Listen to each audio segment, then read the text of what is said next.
Honourable David Cunliffe.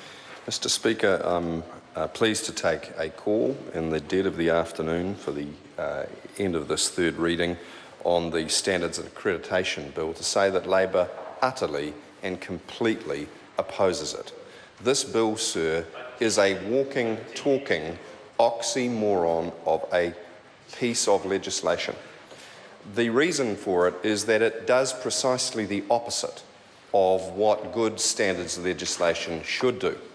Because what is required in the field of standards is that the standards are both high and seen to be high and trusted because of an independent external validator.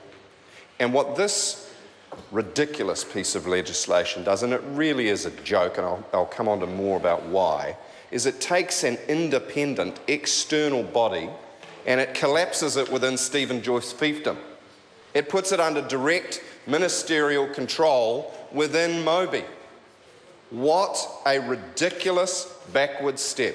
Does it matter? Firstly, sir, it matters because the world won't trust it. I think Mr Nash has well expressed that. Secondly, it can't hope to be independent because we all know the Minister concerned is a recidivist micromanager. A recidivist micromanager. Nothing that he turns his gaze to escapes his attention, except for the fact that he doesn't do strategy, and that's obvious. But standards will not be independent within the Ministry of Business, Innovation and Employment, full stop. Now let's take a fiscal quasi-example, because the material that this will be considering won't be strictly fiscal in nature, but just suppose they were called upon to validate budget numbers and a budget came forward which purported to show a surplus somewhat smaller than the transfer of funds out of an earthquake fund. My point is, if it's the pet of the minister, it won't call the rort. And that's happened today. That's happened today. We find out the government's fiscal surplus is a surplus in name only. It's actually a transfer back out of an earthquake fund. Shame. And it's lovely to see the minister concerned paying such close attention in the House, because everybody knows his day in the sun was short-lived. Thank you, Mr Speaker. I take the point. Mr Speaker, the second reason that this bill is a joke is because it has taken since 2008 to get it here. 2008. We are so very lucky that it is still 10 to 6 on a Thursday afternoon just before the House rises, because it might just sneak through. I cannot imagine a government giving lower priority to any piece of legislation than the national lost in the maze government has given to this piece of standards setting legislation. It is not only, sir, flawed in its absolute foundation, it is not only badly written, but it is an absolute piece of collateral damage on the government's road to perdition. It's just snuck under the bar, sir. I don't know what's worse. The fact that it's such bad law, or the fact that they've only just got around to it for 7 long years. It's taken them as long to pass this bill as it's taken them to find a way to concoct a fiscal surplus. And this is no more credible than the surplus so-called they unveiled yesterday. Mr Speaker, it is not credible to have a standards-setting and validating organisation that is not independent from the minister whose regulations it is supposed to be scrutinising.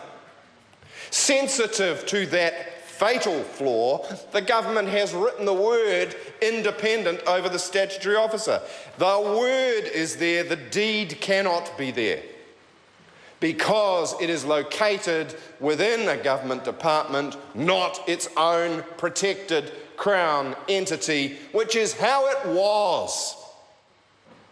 And as if it doesn't add insult to injury, New Zealand's standard system has been regarded as an international benchmark Thus, this oxymoron law fails Murphy's third test. Mr. Speaker, you are an expert in standing orders, and I'm sure Murphy's law has not escaped you. If it ain't broke, don't fix it. This wasn't broke in the first place. So this government has wrecked New Zealand's standard system. It is the slowest motion legislative train wreck this House has seen in, well, at least a week. At least a week. It's taken them 7 years to get a bill to the House that ruins the standards system. It's unbelievable. Members opposite, all, well, I can't name the number, are hanging their head in shame. Hanging their heads in shame, other than the Apprentice Junior Whip, who is holding hers up because she's paid to. Other than that, they know what we all know, is that this is a very sad state. The once promising national government. Remember about the brighter future? It's come to this after 7 years, Mr. Speaker. It's come to the third reading of the oxymoronic Standards and Accreditation Bill. The only reason we're debating this is because they had to fill up the order paper with something. You can imagine them sitting around in Bill English's office, because he chairs procedures, the morning standard sitting. Goodness me, the Minister of Corrections looks about as excited about this as a cocktail party at Serco. Right? He's about as excited about this as another term as Minister of Corrections. But don't worry, Sam, it's not going to happen. It's a one-off. Imagine that Serco had been put through an independent standards body before it got to run Mount Eden Prison, otherwise known as the Jungle. Do you know why it's called the Jungle, Minister? Because it has animals in it. And do you know what the prison guards do when prisoners are naughty? They send the naughty ones into the jungle so they can get beaten to a pulp by the animals, aka the head hunters. That's how that place works. But I'll come back to the bill, sir, that you're picking up. Entertaining as that story is, you have to admit, it is a breach of the most fundamental standards, and well it is that the Minister is hanging his head with shame. Shame, shame. Shame on him, shame on National, above all, at 5 to 6 on a dead Thursday, shame on them for occupying the government benches. Because they're a party out of ideas. This is it. Probably the very last idea. It's taken them 7 years to pass the standards bill that wrecks the standards system. We must be in the bottom drawer of this purgatory that we call the national government. Mr. Speaker, 2 minutes to underline the fundamental problem with this bill. It's nonsense. We had a world-leading standards system that other countries held up as a model of best practice, that the Australian standards body was happy to align with. Do you know, there is a real risk that Australia won't deal with New Zealand now because of this fundamentally ruined piece of law. Yeah, the Minister's smiling, agrees with you. He does.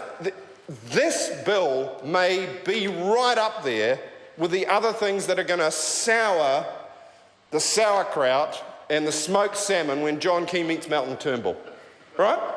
This will sour the sauerkraut because this is a little irritant. The Australian standard setting body was hand in glove with the New Zealand's body until this turned up, and the question is why? Why would the National, this is actually quite a perplexing mystery, why would they waste the House's time, waste the public's time with something that makes the standard system worse, that is annoying our nearest neighbour so much they're throwing New Zealanders into gulags? Sad but true. What an outrage that is, for the record. What an outrage it is that Australia is doing that to New Zealanders, tempting as it is. What kind of standards authority do they put that law through, Mr. Speaker? One can only wonder where the Anzac tradition has gone. Into the toilet, Mr. Speaker. Mr. Speaker, 7 long years, the National Party dredging up the most ridiculous, most boring, most failed law they can find. The member's time has expired. Here it is.